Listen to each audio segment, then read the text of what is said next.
There are members of my family that are shaking in their boots, and I know that Robert E. Lee is rolling around in his grave, and I say let him roll.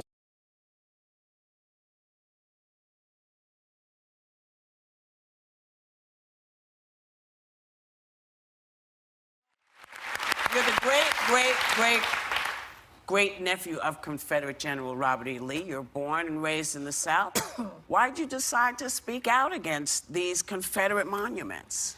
Well, after Charlottesville, my heart was broken. We have trouble finding the vocabulary to speak about these issues. But I want it to be said of me that there was a Lee in history who stood up for something that was right, instead of a General Lee who stood up for something that was wrong. I would now like to introduce the Reverend Robert W. Lee IV.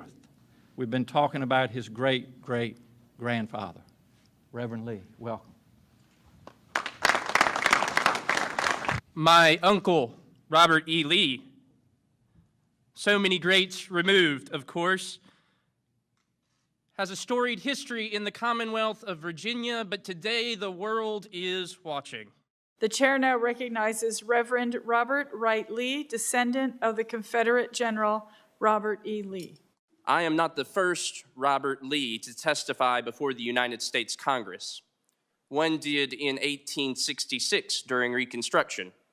It is indeed another person who bears a first and surname identical to mine, and whose lineage I bear as a nephew of Confederate General Robert E. Lee. That's history. A descendant of Confederate General Robert E. Lee says it's time to put away.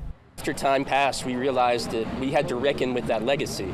And part of reckoning with that legacy is realizing that statues like these can't stand if we want to have a more equitable and just community.